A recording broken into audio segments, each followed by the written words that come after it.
Chapter 17. When the door closed, the noise of the crowd shut off as though someone had turned off a TV set. The house of the egg had thick walls. "Come this way," Reynolds said. We climbed a long flight of stone stairs. At the top of the stairs we passed through a door into a big room. It was the fanciest room I had seen in Diamond Heart. The walls were white with gold trim, and there were little plaster chickens carved on the corners of the ceiling. There were heavy red drapes tied back with gold ropes with gold tassels. In the middle of the room was a fountain made out of a greenish stone with gold running through it. In the middle of the fountain was a gold statue of Walter Cronkite. The water came out of his pipe. The floor was made of green and white stone in squares, like a checkerboard. There was a thin edge of gold around each square. There was this real fancy chandelier made out of diamonds or cut glass in the shape of eggs. It was some fancy room. There were a lot of lizards standing around wearing black top hats. Some of them had red or white silk sashes running across their chests, and some of them had fancy medals around their necks. They were talking quietly and drinking lizard lemonade from little cups. All the lizards in top hats shook hands with me and said, "The egg is hatched." They seemed very happy about it.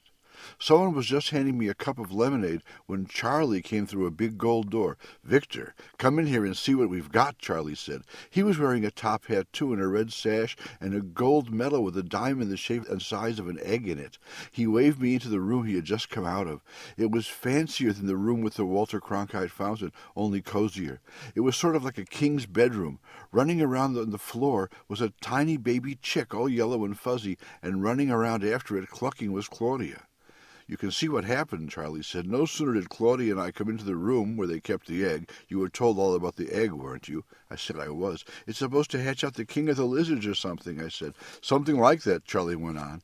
"Anyway, the minute we laid eyes on it, it started to make noises, clicking and so forth.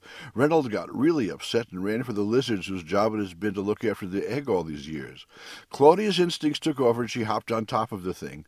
If she had done that when there were any lizards in the room, I don't know what would have happened. You know, they're very respectful of that egg. They even put the empty shell in a vault for safekeeping. Anyway, being cold-blooded folk, they might not have really understood what Claudia was trying to do. It all worked out for the best, because by the time the egg-keeping lizards returned, the egg had just about hatched. They were going to say something about Claudia sitting on top of their sacred egg, but she gave them a look that could freeze water, and in the next second out popped a brand-new baby chick, the same one you see Claudia chasing around the room. She's a pretty old chicken, but apparently she hasn't forgotten a thing. You should have been there, Victor. The lizards didn't know what the chick was, never having seen one, and Claudia and I had to explain that it was a baby chicken. Once they understood that, they nearly went crazy. Claudia knows how they feel about chickens around here. They like them better than anything. It seems they didn't know what was supposed to hatch out, but a chicken suits them just fine." While Charlie was talking, a door opened a couple of times, and lizards came in to see if the new baby chick king needed anything. Both times Claudia chased them out of the room. "See, Victor," Charlie said, "what happened is this. The lizards don't know anything about raising a baby chick, and they sort of asked Claudia to stay around a while and sort of help out. Naturally, where Claudia goes, I go, so I'll be staying on, too. You, Victor, will have to go back to McDonaldsville." "Why?" I asked. "I like it here. I'm having a good time. I want to stay on the island." "What about your family?" Charlie asked. "You're an exceptional kid, Victor, but still a kid, you must admit. Don't you think it is suitable for you to continue growing up in your own home?" "No," I said. "My own home is boring. I want to stay here and be a lizard." I was getting pretty upset. "Victor, we'll not argue about this," Charlie said. "You know you have to go home. Now think about it for a minute. You don't want to upset your parents, do you?" He was right, of course, but I really didn't want to leave the island yet. "Let me stay for another week. My parents are away. They won't even miss me," I said.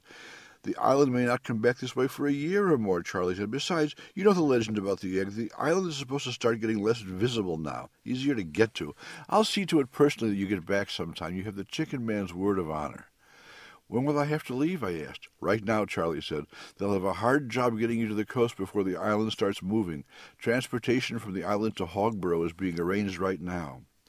"There are a lot of things I never found out," I said. "I never found out where the lizards come from, or whether pod people really exist, or a whole lot of stuff." "There isn't time to tell the story now," Charlie said. "I'll try to send you a letter in care of Shane Ferguson. By the way, I wouldn't tell anyone but him what happened. Anyone else might think you were nuts." A lizard stuck his head inside the door. "The bearers are ready to take Victor to the water," he said. "You'd better get started," Charlie said. He patted me on the back. Claudia clucked goodbye, and the lizards hustled me down the stairs to the side door. 4 lizards were waiting for me. They were carrying a big flat board like a surfboard on their shoulders. I was lifted by many pairs of lizard hands, plopped on top of the surfboard, and we were off. The lizards ran, carrying the board. They were pretty fast. I would say they got up to about 30 miles per hour. We headed out of the city and into the big plain that was the crater floor. Every so often I would see a lizard sitting by the roadside. When he saw us coming, he would jump up and start running in the same direction, a little slower than the lizards carrying the board.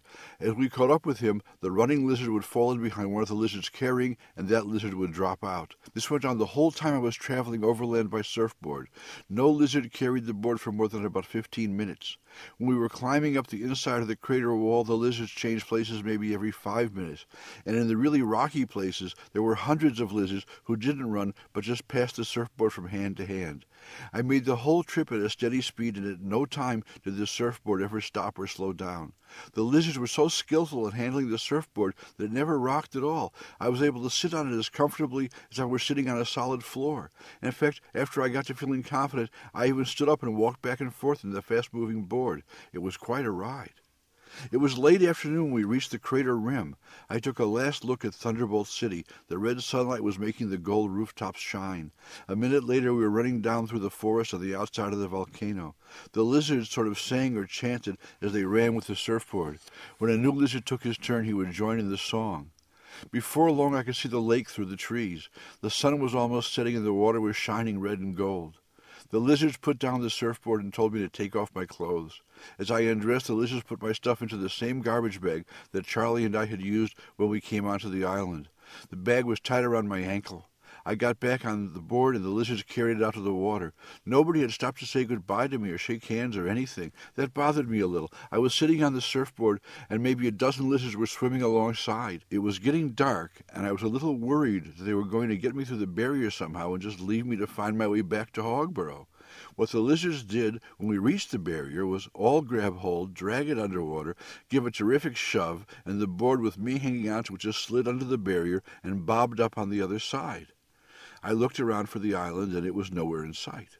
There wasn't a lizard in sight either. It was almost dark. I could already see a glow on the horizon that had to be from the lights of Hogborough.